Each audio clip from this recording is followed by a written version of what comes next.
উনুন test of Bengal. আজ আমরা রান্না করছি দই ইলিশ ভাপা। রান্নার জন্য আমি এখানে 600 গ্রাম ইলিশ মাছ ভালো করে ধুয়ে নিয়েছি। আর মশলার জন্য নিয়েছি কাঁচা লঙ্কা, কালো জিরে, সর্ষে বাটা আর টক দই। যেহেতু ভাপা রান্না করছি তাই মাছ ভাজবো না, মাছের সাথে সব মশলাগুলো খুব ভালো করে মাখিয়ে নেব। কাঁচা লঙ্কাগুলো আমি অল্প করে চিড়ে নিয়েছি, আস্ত অবস্থায় রাখিনি। এবারে আমি এখানে দিয়ে দিলাম 4 টেবিল চামচ সর্ষে বাটা। আর যেহেতু দই ইলিশ ভাপা তাই দই তো দিতে হবে, আমি দিয়ে দিয়েছি 3 টেবিল চামচ টক দই। এবারে দিয়ে দিলাম পরিমাণ মতো নুন, হলুদ আর 4 টেবিল চামচ সর্ষের তেল। টক দইটা আগেই আমি ভালো করে ফেটিয়ে রেখেছিলাম। সব মশলা একসাথে মাখানো হয়ে গেছে। এবারে আমি কড়াইতে জল গরম করতে দিচ্ছি। এখানে হাফ গ্লাস মতন জল দিয়েছি। আপনারা চাইলে কড়াইতে সরাসরি এইভাবে রান্না না করে কোনো কন্টেনারেও ভাপা করে নিতে পারেন। জলের পরিমাণটা কড়াইতে এরকম হবে যাতে মাছ পুরোপুরি ডুবে না যায়, অর্ধেক ডুবে থাকবে আর অর্ধেক জলের বাইরে থাকবে।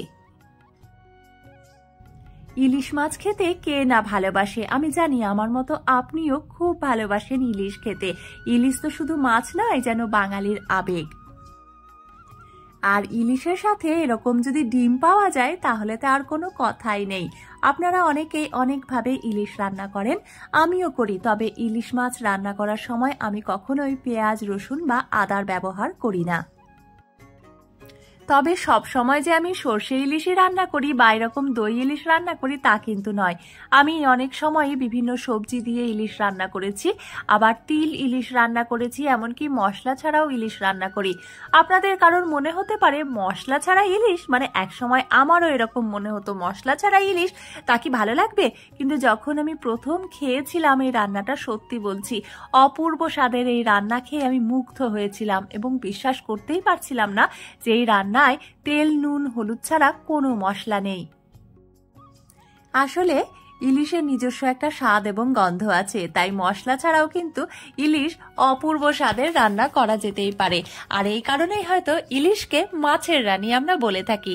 আমাদের রান্না হয়ে গেছে 10 মিনিট। এবারে আমি ফ্লেভারের জন্য আরো কয়েকটা আস্ত বা চিড়ে রাখা কাঁচা লঙ্কা ছড়িয়ে দিচ্ছি আর গ্যাস বন্ধ করে দিয়েছি এবং তার সাথে আরো 1 টেবিল চামচ সর্ষের তেল দিয়ে ঢাকা রেখেছি 5 মিনিট। গরম ভাতের সাথে এই দই ইলিশ ভাপা খেয়ে যে কেউ বলবে বাহ কি স্বাদ। আজকের রান্নাটায় আমি গ্রেভিটা একটু বেশি রেখেছি, মানে আমার বাড়িতে গ্রেভির ডিমান্ডটা আজকে বেশি, তাই গ্রেভিটা বেশি রেখেছি। তবে এই রান্নাটায় গ্রেভিটা আরেকটু কম, মানে আরেকটু মাখো মাখো হলে খেতে আরো বেশি সুস্বাদু হয়। তাই আপনারা যখন রান্না করবেন সেইভাবে রান্না করবেন। উনুন টেস্ট অফ বেঙ্গল সবসময়ই আপনাদের কাছে খুব সহজে বিভিন্ন ধরনের রান্না করে দেখায়। আজকের রান্নাটা দেখেও আপনারা সেটা নিশ্চয়ই বুঝতে পারছেন। তাই আজকের রান্নাটা আপনাদের কেমন লাগলো জানাতে ভুলবেন না। আপনারা সুস্থ থাকুন, ভালো থাকুন। ধন্যবাদ।